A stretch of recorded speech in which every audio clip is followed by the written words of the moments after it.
Okay. So this is the TAs of the dicot root. So TAs of the dicot root has been divided into which particular part? What we said, which are the different parts of TAs. So the first we said it is a epidermis, and epidermis here is called as epiblema, right? It is epiblema, or it is also अजून एक नाव दिलं होतं मी तुम्हाला. It is epiblema, or it is a rhizodermis, or it is a piliferous layer.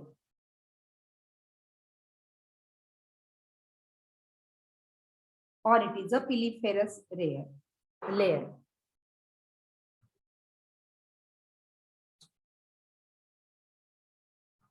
Okay, and this is the epiblema which is protruding out, which is protruding out to form this root hair. So the first layer is the epiblema. So you can write here the first layer as epiblema. Okay, epiblema, it is a epidermal layer which is also called, आणि तुमच्या NCERT च्या diagram मध्ये पण तुम्ही असं modification करून घ्या, कारण it is given in the description, diagram मध्ये नसतं, आणि ते तुमचं एवढं सगळं मायनर ऑब्झर्वेशन तिथे पाहिजे.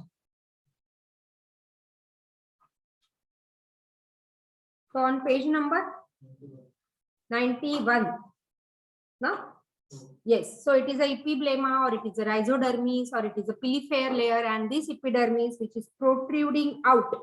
Okay, the cells of the epidermis, सगळ्या सेलवर आहे का बघा, सगळ्या सेलवर आहे का इथे? ऑल सेल्स आहेत का? नाही ना, सगळे सेल प्रोट्रूड आउट नाही झाले ना इथे. हा झाला प्रोट्रुडिंग आउट, हा झाला, हा झाला, हा झाला. So the cells which are protruding out to form the root hairs are called as.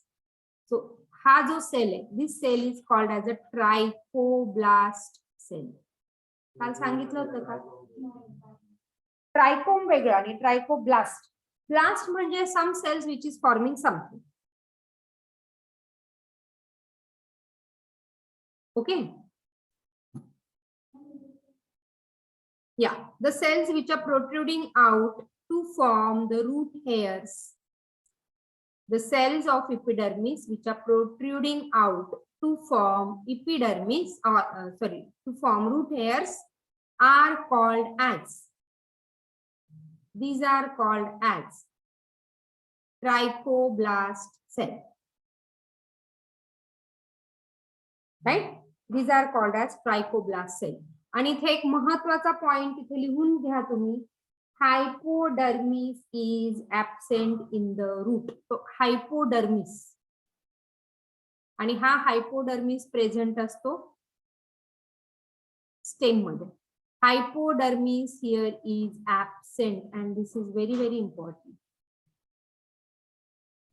Okay, hypodermis, it is absent in the dicot root, right? So that is the first layer in the dicot root, epiblema, correct? Now the second layer here you can see is a cortex. The second layer, that is a cortex. And cortex आपण काय म्हटलं होतं, made up of which cell? Yes, so the cortex here you can write it down again in the diagram. Parenchymatous cell. म्हणजे diagram बघितली का तुम्हाला बऱ्याच गोष्टी तिथल्या तिथे क्लिअर झाल्या पाहिजे. So it is a cortex which is made up of parenchymatous cell. Please write it down. Parenchymatous cell. Yeah, म्हणून त्याची प्रॉपर्टी, म्हणून the intercellular spaces are present. आणि हा जो कॉर्टेक्स आहे हा रूटचा आहे, त्याच्यामुळे इथे क्लोरोप्लास्ट प्रेझेंट असेल का? नाही. So it is not having the chloroplast. But there are certain plant, we say exceptions are always there, right? We say exceptions are always there. There are certain plant like Tinospora. Yes, Tinospora. Okay, or it is a Trepa. Nine. Or Trappa. They have the photosynthetic root. आणि हे तुम्हाला कुठेतरी photosynthesis मध्ये येईल. And so these roots are called as assimilatory roots. So what are assimilatory roots? The roots which are photosynthetic, right?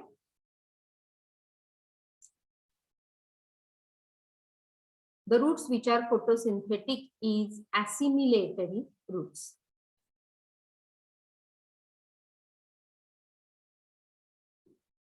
Okay. The next layer here, third layer, it is endodermis. So you can write this as a third layer, endodermis. काल काय म्हटलं होतं आपण? The cells of this endodermis are what shaped? Yes, so the cells are barrel shaped. And does it have any intercellular spaces? Yes, it is not having any intercellular space. Yes, and the cells of endodermis is having which strip? बघा तुमच्या NCERT ने म्हटलं. Yes, waxy material. Okay, so they have the waxy material and that is called as a Casparian strip. So this is a, here it is having this Casparian strip. आणि ह्याच्यावर deposition कसलं असतं?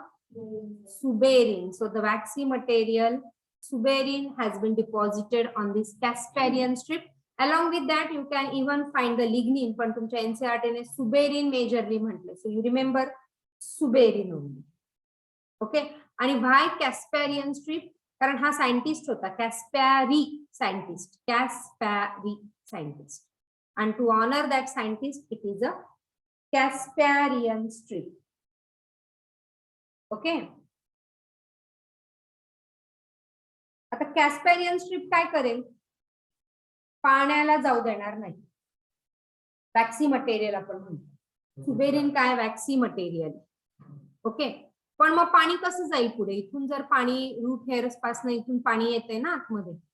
Okay. मग पाणी पुढे जाईल कसं? तर दिस इथून सगळं पाणी आतमध्ये येतं. आणि एंडोडर्मिस वर जर कॅस्पेरियन स्ट्रिप असेल तर मग पाणी आतमध्ये इथून पुढे गेलं पाहिजे की नाही? हो की नाही? मग याच्या सगळीकडे कॅस्पेरियन स्ट्रिप आहे का? नाही. म्हणून आपण तिथे म्हटलंय का त्यांनी रेडियल अँड टँजन्शियल वॉल लिहिलं ना. It is on the radial and tangential wall it is having this Casparian strip. आणि मग पाणी तर आतमध्ये जायला पाहिजे हो की नाही? पाणी जेव्हा आतमध्ये जाईल तर कुठले सेल पाणी जे आतमध्ये जिथे कॅस्पेरियन स्ट्रिप नसेल, that cell are called as a passage cell. The cells which are taking water inside, so which do not have this Casparian strip, they are called as a passage cell, or they are the path cell. Passage or they are the path cells.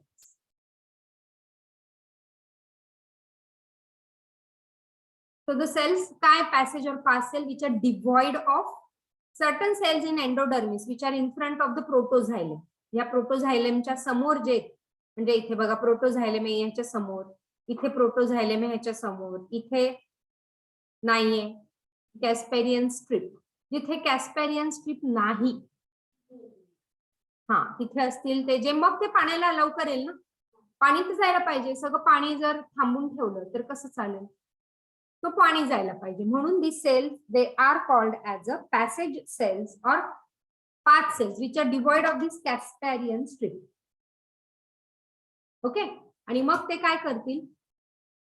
From cortex to pericycle. आतमध्ये जी ती pericycle आहे ना here. Okay. Pericycle काल आपण explain, मी परत explain करते. तिथून ते पाणी पोहोचेल. कोण?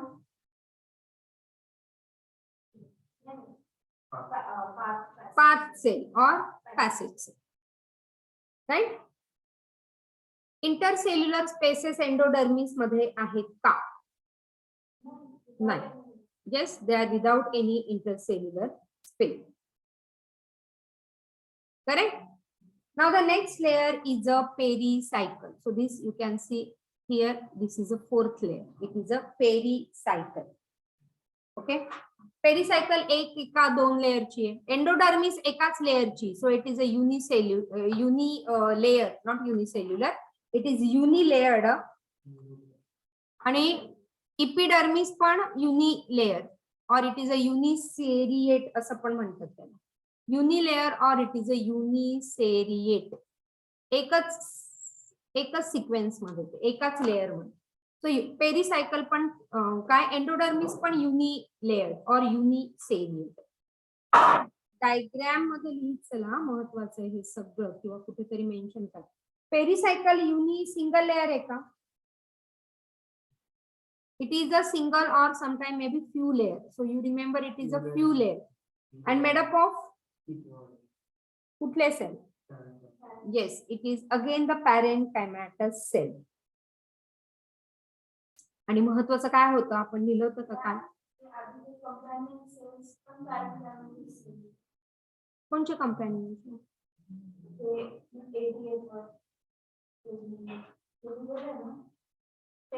कंपॅनियन सेल तर ह्याच्यात आले ना ग.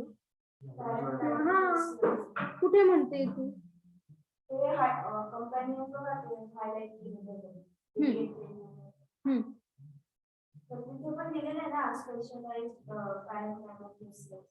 हा,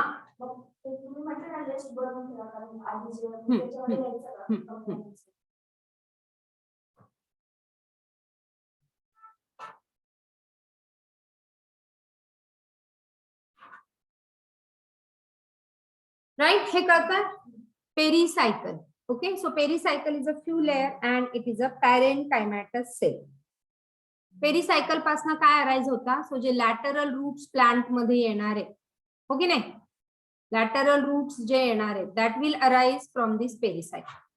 so it will give rise to the lateral root. I guess काल आपण हे डिस्कस केलं होतं. Yeah, so lateral roots which are arising from this pericycle, and म्हणून आपण म्हणतो these lateral roots are endogenous in origin. Endogenous खूप आतल्या लेअर पासून येतात. Endogenous in origin.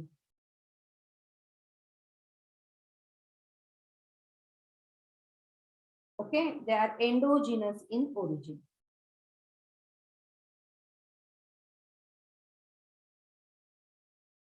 Clear? आपण इपिडर्मिस, कॉर्टेक्स आणि स्टिलार रिजन मध्ये आपण म्हटलं होतं. स्टिलार रिजन मध्ये, येस प्लीज तुम्ही डायग्राम दाखवा प्लीज. ओके, मला स्क्रीनशॉट काढायचं. ठीक.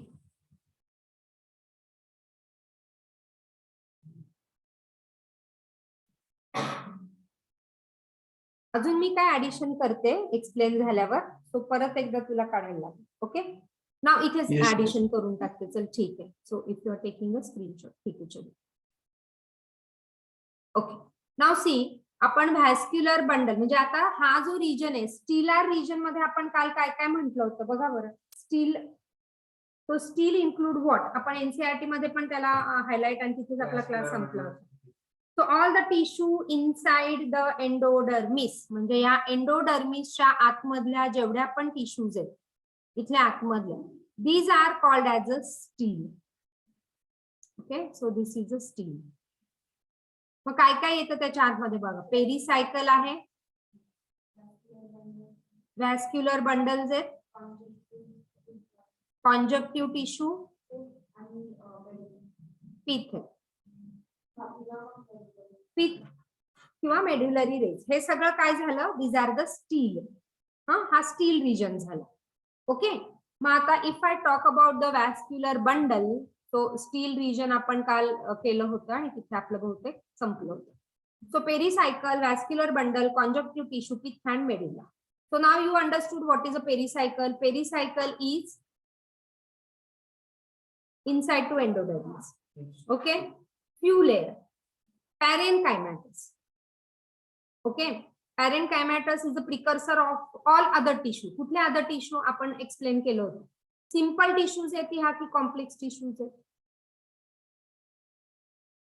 आपण म्हटलं ना, plant tissues are classified into two. It is a meristematic and permanent. So ह्या मेरिस्टेमॅटिक आहे की परमनंट आहेत? पॅरेनकायमा. पॅरेनकायमा मेरिस्टेमॅटिक आहे की परमनंट आहे?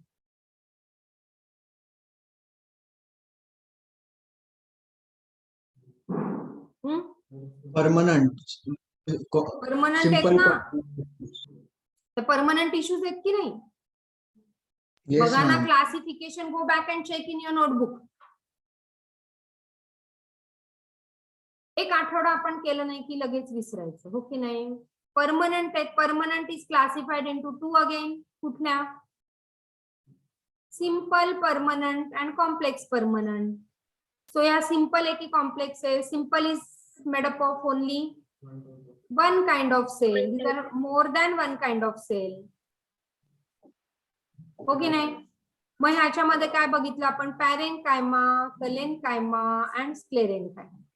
मग पॅरेन्कायमा पासून ह्या सगळ्या टिश्यू अराईज झालेल्या. मग आधी कोण आलं? पॅरेन्कायमा.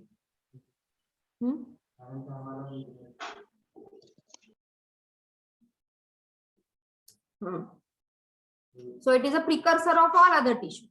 So पेरिसायकल आपण काय म्हटलं? It is a parent, few layered and parenchymatous. Few layered and it is a parenchymatous. आता talking yesterday we were talking about the vascular bundle. Let us come to the vascular bundle. Casparian strip आपण बघितलं. So let me just explain in Casparian strip. कुठे Casparian strip महत्वाचं? बघा ही बाहेरची layer आहे. Okay, plant मधली ही बाहेरची layer आहे. कोण? इपिडर्मिस. इथून ते रूट हेअर अराइज होते. The cell which protrude out and form the root hair are called as now.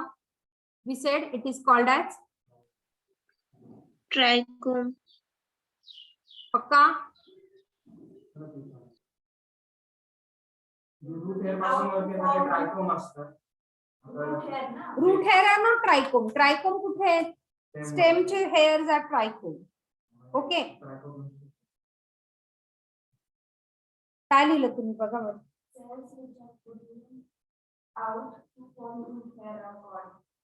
What? ट्रायकोब्लास्ट. So हो ना, तुम्हाला कॉन्फिडन्स स्वतःवर नाही. त्याच्यानंतरची कॉर्टेक्स लेअर. ओके, त्याच्यानंतरची एंडोडर्मिस आणि मग पेरिसायकल आणि मग इकडे झायलम व्हेसल. ह्या सगळ्या लेयर्स आहेत रूटच्या. या एंडोडर्मिस वर ही जी आहे ही कॅस्पेरियन स्ट्रीप आहे. मग कॅस्पेरियन स्ट्रीप हे दोन पाथवे तुम्ही करणार आहे वॉटर मिनरल अँड वॉटर ऍब्झॉर्प्शनच्या टॉपिक मध्ये. 12वीला येतो, 11वीला एनसीआरटी ला, तुम्हाला 12वीला. So it is a symplastic pathway and apoplastic pathway. Okay, symplastic pathway and apoplastic. Apoplast मध्ये काय होतं बघा, ग्रीन कलर दाखवलाय. ग्रीन कलर कुठला आहे? सिम्प्लास्टिक. Through cytoplasm. पाणी कसं जात आहे? सायटोप्लाझम टू सायटोप्लाझम जाते. इथे बघा ग्रीन एरो बघा, हा सायटोप्लाझम आहे सेलचा. सायटोप्लाझम टू सायटोप्लाझम जातो. आणि अपोप्लास्टिक पाथवे कसा आहे बघा, हा व्हायलेट कलरचा बघा. अपोप्लास्टिक हा cell wall to cell wall पाणी जात आहे. बरोबर आहे, cell wall to cell wall पाणी जातं. त्या दोन पाथवेने पाणी आतमध्ये जातं रूट मधनं. करेक्ट. मग जेव्हा ते रूट मध्ये इथे येतं एंडोडर्मिसला, तेव्हा एंडोडर्मिस त्याला रिस्ट्रिक्ट करतं, नाही तर किती पाणी आतमध्ये जाईल. कारण सेल वॉल यू नो आओ जाओ घर तुम्हारा फ्रीली परमिएबल. हा, प्लाझ्मा मेम्ब्रेन इज सिलेक्टिव्हली. तो बघेल डोअर मिरर मधनं कोण आलंय आणि मगच दार उघडेल. आणि हा काय करतो? कधी पण दार उघडून टाकतो. चल येऊन जा बाबा, ये. कोणी असो, मग टेररिस्ट असो नाही तर दुसरा कोणी असो. सो आओ जाओ घर तुम्हाला. ओके, म्हणून मग कितीतरी पाणी सारखं आतमध्ये जातच राहील. आणि म्हणून बघा, म्हणून या एंडोडर्मिसवर आहे ही कॅस्पेरियन स्ट्रीप. मग तो रिस्ट्रिक्ट करेल इथे. आओ जाओ घर तुम्हाला नाही चालणार बाबा, थांब जरा, इथपर्यंत आला ना, जर थांब, मला बघू दे किती पाण्याची गरज आहे. आणि मग तो पाणी आतमध्ये घेईल. So symplastic and apoplastic pathway become common in endodermis. असा फार पॉप्युलर प्रश्न आहे नीट वाल्यांचा. आणि म्हणून बघा मग इथे ते प्लाझ्मा मेम्ब्रेन मधूनच जातात. इथून तो खूप सारं पाणी भरभर घेऊन येतो आणि असं वाटतं त्याला, अरे मी किती मोठं काम केलं, कितीतरी पाणी आणलं मी. पण तो एंडोडर्मिस म्हणतो, थांब, काय मोठं काम नाही केलं, मला बघू दे किती पाणी आतमध्ये जायला लागेल. Okay, and then it will go to pericycle to xylem. आणि म्हणून ती कॅस्पेरियन स्ट्रीप महत्वाची. Okay, got the meaning of this Casparian strip. Okay, चलो नेक्स्ट. पेरिसायकल आपण म्हटलंय की आतमध्ये त्याच्यापासून लॅटरल रूट्स येतात आणि व्हॅस्क्युलर कॅम्बियम. त्याच्यामुळे secondary growth takes place in dicot only. Excuse me, ma'am. हा, मॅम कधी परीक्षेत असं येऊ शकतो का question, which of the following is called as security wall in epidermis, आणि ऑप्शन ए कॅस्पेरियन वॉल. नाही, सिक्युरिटी वॉल एंडोडर्मिस मध्ये, हा म्हणजे कॅस्पेरियन स्ट्रिप एंडोडर्मिस मध्ये आहे ते तुम्हाला माहित पाहिजे. मग आता ते क्वेश्चनची लँग्वेज कशी करतील, that depends on them. Yes, त्याच्यामुळे तुम्हाला त्याचं मिनिंग कळलं पाहिजे, अंडरस्टँड झालं पाहिजे की त्याचा रोल काय कॅस्पेरियन स्ट्रिपचा. Okay, alright. सो पेरिसायकल, आणि आता आपण व्हॅस्क्युलर बंडल डिस्कस करत होतो. काल आपण हा डायग्राम काढला होता. तो व्हॅस्क्युलर बंडल जर तुम्ही टीएस बघा, पुस्तक समोर ठेवा. प्रोटोझायलेम टुवर्ड्स काय म्हटलं होतं आपण, पेरिफेर. एक तर this type of vascular bundle is a radial type of vascular bundle. This is a radial vascular bundle. का रेडियल? कारण xylem and phloem on the different radia. Okay, म्हणून हा radial type of vascular bundle. That is a characteristic feature of the root. They have the radial vascular bundle. त्याच्यानंतर जर xylem बघितला तर protoxylem towards the periphery, metaxylem in the centre, and this type of vascular bundle is exarch. This type of xylem is exarch type of xylem. हे आपण काल बघितलं होतं. So vascular bundle, तिथे व्हॅस्क्युलर बंडल झायलेम आणि फ्लोएमच्या तिथे तुम्ही लिहून ठेवा. It is a radial vascular bundle. Though NCERT may not have mentioned it, but you should be knowing as you have done in the previous pages about the vascular bundle. So it is a radial vascular bundle. 90 वर diagram दिलेला आहे बघा. A diagram आहे radial, because xylem and phloem on the different radia, आणि phloem त्यांनी असा काढलाय. Okay, नाही असा फ्लोएम काढलाय. म्हणजे काय, इथला जो आहे, इथला जो झायलेम आहे तो कसा आहे, छोटा. मग तो मोठा मोठा होत गेला. मोठा झाला म्हणजे नवीन आला मेटाझायलेम, आणि जुना प्रोटोझायलेम. कारण का छोटा झाला, त्याचं डिपॉझिशन खूप वाढलं. हो की नाही, नवीन जनरेशन ऍक्टिव्ह आहे म्हणून ते मोठे, ऍक्टिव्हिटी मोठी. म्हातारे झाले की ऍक्टिव्हिटी कमी. का? कारण डिपॉझिशन वाढलं. ओके, आणि म्हणून मग जेव्हा प्रोटोझायलेम पेरिफेरी आणि metaxylem centre, so this type is a exarch type of vascular bundle. Clear आहे हे? आणि ह्याच्यामध्ये 2 to 4च आहेत फक्त. बघा खाली बी डायग्राम दिलाय मोनोकॉट मध्ये, तिथे किती मोजा बरं पटापट, त्याच्यात 4च दिलेले. So vascular bundles are represent usually 2 to 4. Monocot मध्ये बघा किती आहे, पेज नंबर 91 रेफर करा.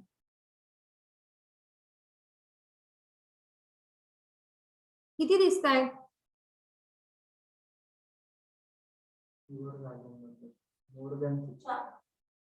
वाचू नका, डायग्राम मध्ये बघा किती दिसत आहे. तिथे 4 आहे वरती ए डायग्राम मध्ये. रेड कलरचे दिसत आहेत ना 4. दिस आर द व्हॅस्क्युलर बंडल्स. आणि ह्यामध्ये ज्या टिश्यू आहेत सगळ्या, इथे ज्या टिश्यू आहेत व्हॅस्क्युलर बंडलच्या मध्ये ज्या टिश्यू आहेत, दिस आर द कंजक्टिव्ह टिश्यू. कंजक्टिव्ह टिश्यू नाव तिथे दिलेलं नाही, तुम्ही देऊन ठेवा नाव. कंजक्टिव्ह टिश्यू व्हॅस्क्युलर बंडलच्या आतमधल्या टिश्यू, कारण त्यांनी मेन्शन केलंय पॅरेग्राफ मध्ये पण डायग्राम मध्ये नाही दाखवत. म्हणजे तुमचं एवढं मायन्यूट ऑब्झर्वेशन पाहिजे. हो, are called as and they पण, त्या पण पॅरेंटायमायटिस. मग कॉन्जक्टिव्ह टिश्यू काय विचारलं मी आता, किती झायलेम बंडल? येस, किती आहे, किती दिसत आहे? खालच्या डायग्राम मध्ये 6 दिसत आहेत का? मोजता येतं का बघा बरं तुम्हाला. खालच्या बी डायग्राम मध्ये किती दिसत आहेत रेड कलर आतमध्ये? 8 आहे. सिंपल मॅथ्स आहे ना, ते नर्सरी लेवलचं आहे ना, काउंट करा. बघू तुझ्या ह्याच्यात काय वेगळं आहे का?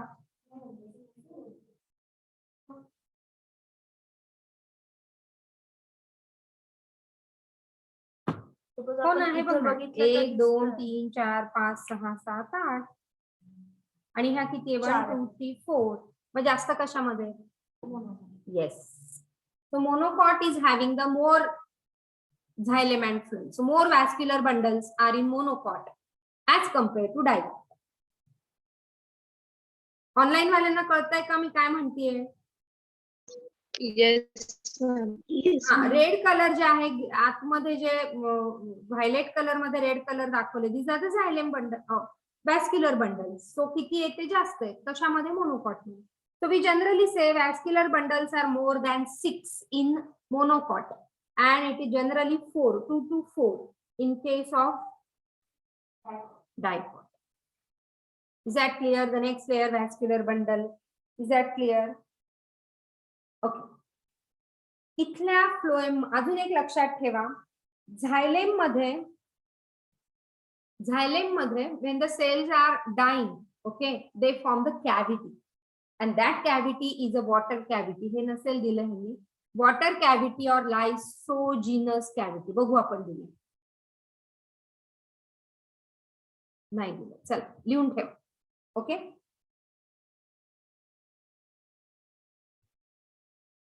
okay, just below the protoxylem there is a there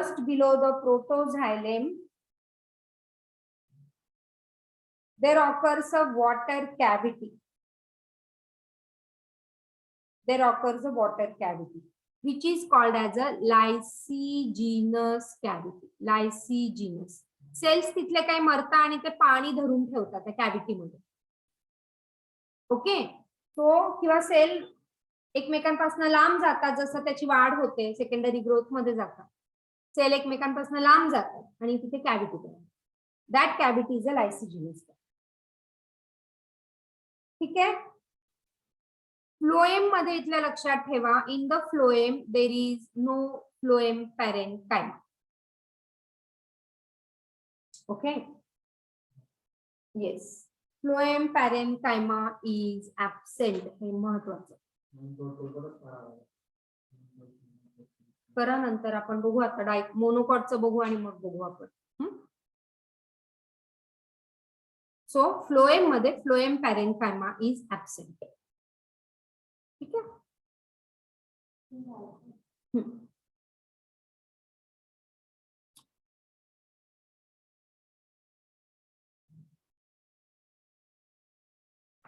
नाही, ते स्टेम मध्ये होतं. I am very sorry, that is in stem, not in root. So don't write in root, that was in stem. आपण काहीच लिहायचं नाही त्याच्याबद्दल. येस, ते आहे सध्या तरी. ओके, खूप थेरॉटिकल आहे ना, सो थोडस लर्निंग पार्ट मोठा आहे त्याच्यामधला. All right, now we are going to see की ह्याच्यामध्ये सेकंडरी ग्रोथ कशी होते डायकॉट मध्ये, because it has a open type of conjoint collateral open. तर ह्याच्यामध्ये जे आहेत इथे फॉर्म होते ती cambium ring. So this is a cambium ring and that cambium ring is primary or secondary meristem. कशाने फॉर्म होईल? Differentiation, differentiation, redifferentiation. बघा जा, गो बॅक अँड चेक.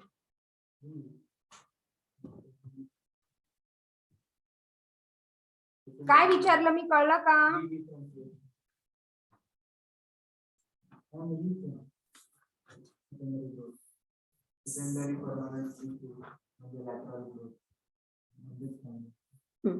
तो रिडिफरन्सिएशन, डिडिफरन्सिएशन, कुठलं डिफरन्सिएशन नक्की बघा. परत काय लिहिलंय व्यवस्थित बघा.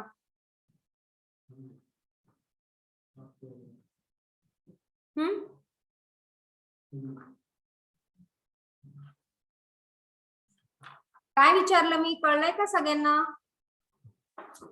Cambium ring form होते. I asked you whether it is primary or secondary. Secondary. Secondary. Okay. So this is the secondary meristem. But पुढे मी विचारलं form by differentiation, redifferentiation का dedifferentiation? D की D?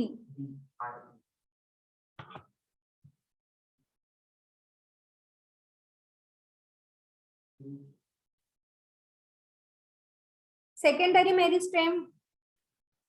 It is a secondary meristem. Cambium ring is a secondary meristem. हे clear आहे का सगळ्यांना? कशाने form झालं हे? प्रायमरी परमनंट टिश्यू होता. ओके, कसं फॉर्म झालं? Primary permanent tissue. कसं होतं आपली सिक्वेन्स बघा. परत सांगते इथे promeristem undergo division mitosis, it form the meristem. Okay, meristem form झाला. कुठला आहे हा? Primary meristem. Primary meristem undergo differentiation to form the primary permanent tissue. Primary permanent tissue start dividing again, so it is a de-differentiation. मग secondary meristem, मग हा कशाने form झाला? de-differentiation. मग secondary meristem undergo re-differentiation and it form the secondary permanent tissue आणि मग there is a secondary growth. Okay, so it is a secondary meristem. लक्षात ठेवा, ऍटलीस्ट एवढं तरी लक्षात ठेवा. कॅम्बियम हा कुठला कॅम्बियम आहे? इंटरफॅसिक्युलर और इंट्राफॅसिक्युलर? इंटर की इंट्रा?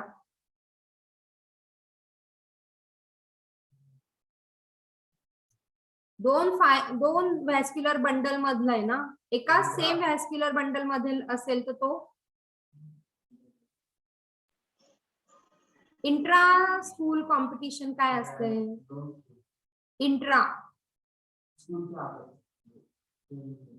इंट्रा मध्ये काय होतं? इंट्रा स्कूल कॉम्पिटिशन मध्ये एकच school yes, it is a school between the 8th A standard and say 8th B standard. ही काय झाली? इंट्रा झाली ना, intra school competition. Inter school competition मध्ये काय होईल? A स्कूल आणि B school. So 8th A and 8th A, B or 9th whatever. So it is between the different school. So inter. मग हे काय झालं? हा कॅम्बियम कुठला आहे? इंटर आहे की इंट्रा आहे? हा कॅम्बियम रिंग इंटर आहे की इंटर आहे. दोन वेगळ्या व्हॅस्क्युलर बंडल मधला आहे. एकाच व्हॅस्क्युलर बंडल मध्ये जर रिंग असेल तर ती कुठली झाली? इंट्रा.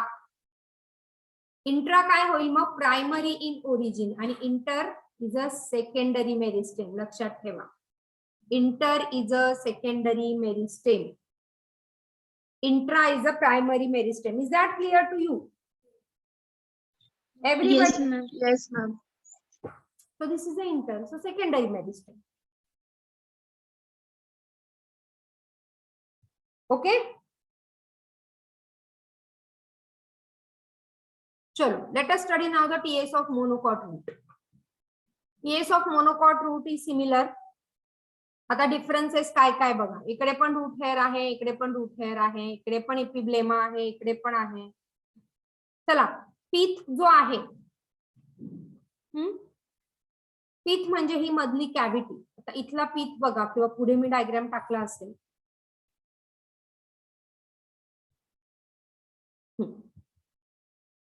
हा जो आहे हा पीथ आहे. डायकॉट रूटचा पीथ कसा आहे? आणि हा बघा हा पीथ आहे. पीथ मोठा कोणाचा आहे? मोनोकॉटचा. तो डिफरन्सेस बघा काय. Pith is large and well develop in monocot. Large and well develop in monocot. And pith is smaller over here. Well developed in monocot, while in dicot it is narrow and not much developed.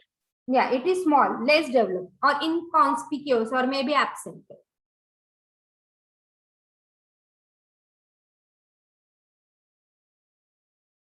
Okay, xylem vessels are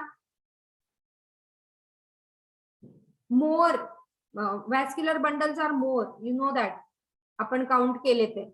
Vascular bundles are more. Can we say that in monocots there are 8 metaxylem, whereas in dicot more than 6, more than 6, not always 8, it is more than 6, so it is a polyarch. NCERT ने म्हटलंय त्याला highlight करा.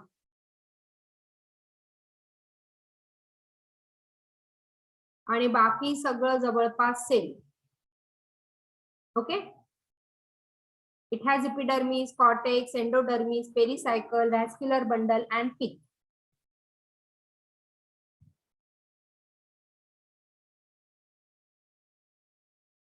Dicot root has fewer vascular bundle. Here it is more than 6, so it is a polyarch. They undergo secondary growth. Cone dicot root. These do not undergo secondary root. Secondary growth इथे नाही. Okay, teeth is large and well develop. एनसीआरटीचे lining आहेत सगळे तिथे highlight करा वाटलं असतं. And now you can differentiate between this monocot and dicot root. This is your theory question and may help for your MCQ. Xylem is polyac. No screenshot. लिहायचं no screenshot. नाही आता लिहा, मी थांबतीये. 3 मिनिटं आहे, 3 मिनिटात होऊन जाईल. पॉलीआर्क डायकॉट मध्ये tetrarch 2 to 4. More precisely right here 2 to 4. Pith is large, pith is small or maybe absent. Direct absent ना कालू small or absent.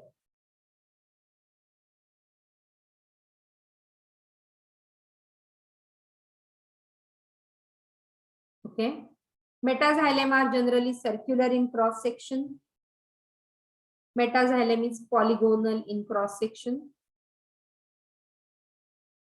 Conjunctive tissue ह्याच्या sclerenchymat असेल, ह्याच्या parenchymat असेल. There is no secondary growth. There is a secondary growth because of the interfascicular cambium.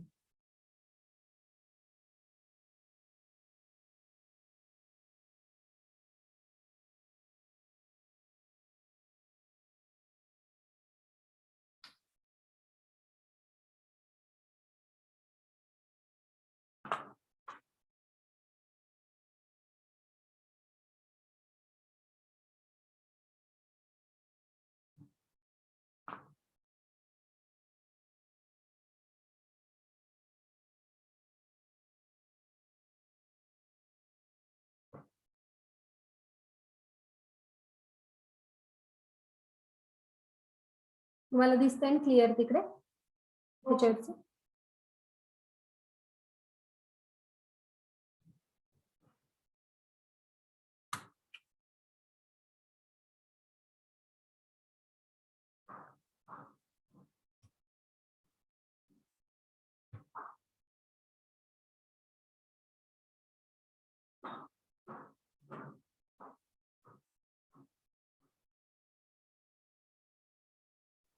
Clear?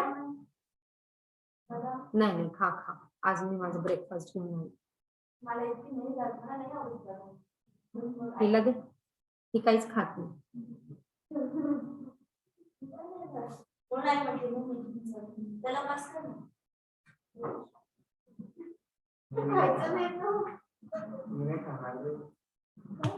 Mask लावून बसलाय तो. All right, लिहिलाय. हा सेशन बंद करते, पुढचा सेशन करूया. Okay, done. एक मिनिट. हा चला, बंद होईल तोपर्यंत लिहा.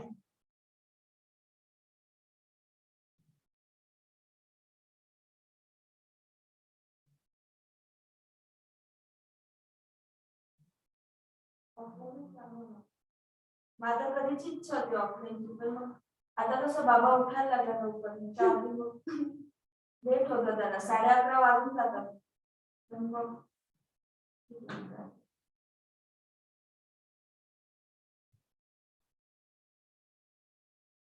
पण अजून आपले आहेत ना तिकडे बसलेले, त्यांना काय कन्व्हिन्स होत नाही.